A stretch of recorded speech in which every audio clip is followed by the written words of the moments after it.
दिल्ली में आज मानसून सत्र का प्रारंभ हुआ है। मानसून सत्र से पहले देश के प्रधानमंत्री नरेंद्र मोदी ने देशवासियों को संबोधित किया। आज से संसद का मानसून सत्र शुरू हो गया है, जो 12 अगस्त तक चलेगा। इस सत्र में संसद की 18 बैठकें होंगी।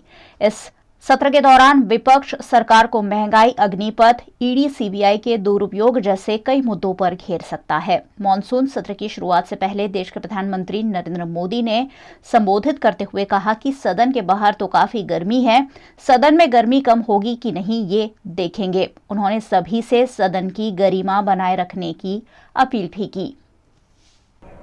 ये सत्र मौसम से तो जुड़ा हुआ है। अब दिल्ली में भी वर्षा अपना दस्तक देना प्रारंभ किया है, लेकिन फिर भी न बाहर की गर्मी कम हो रही है और पता नहीं अंदर भी गर्मी कम होगी कि नहीं होगी। ये कालखंड एक प्रकार से बहुत महत्वपूर्ण है। ये आज़ादी के अमृत महोत्सव का कालखंड है। 15 अगस्त का विशेष महत्व है और आने वाले 25 साल के लिए देश जब शताब्दी मनाएगा तो हमारी 25 साल की यात्रा कैसी रहे, हम कितनी तेज गति से चले, कितनी नई ऊंचाइयों को पार करें, इसके संकल्प लेने का एक कालखंड है।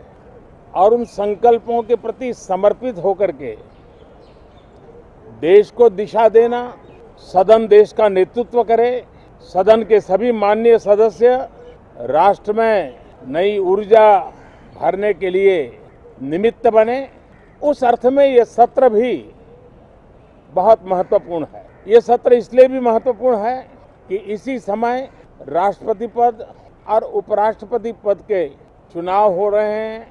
आज मतदान भी हो रहा है और इसी कालखंड में देश को नए राष्ट्रपति, नए उपराष्ट्रपति, उनका मार्गदर्शन प्रारंभ होगा। हम हमेशा सदन को संवाद का एक सक्षम माध्यम मानते हैं, तीर्थ क्षेत्र मानते हैं, जहां खुले मन से संवाद हो, जरूरत पड़े तो वाद विवाद हो, आलोचना भी हो, बहुत उत्तम प्रकार का एनालिसिस करके चीजों का बारीकियों से विश्लेषण हो, ताकि नीति और निर्णयों में बहुत ही सकारात्मक योगदान हो सके।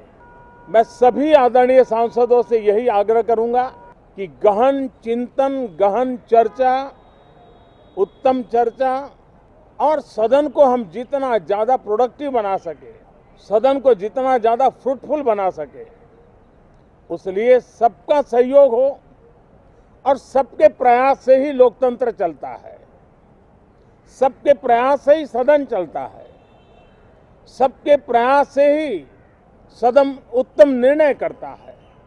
और इसलिए सदन की गरिमा बढ़ाने के लिए भी हम सब अपने कर्तव्यों का निर्वाह करते हुए इस सत्र का राष्ट्रहित में सर्वाधिक उपयोग करें और हर पल याद रखें कि आज़ादी के लिए जिन्होंने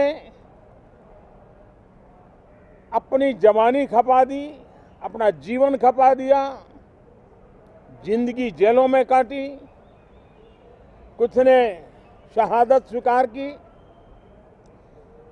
उनके सपनों को ध्यान में रखते हुए और जब 15 अगस्त सामने है तब सदन का सर्वाधिक सकारात्मक उपयोग हो, यही मेरी सबसे प्रार्थना है। आप सबका भी बहुत बहुत धन्यवाद।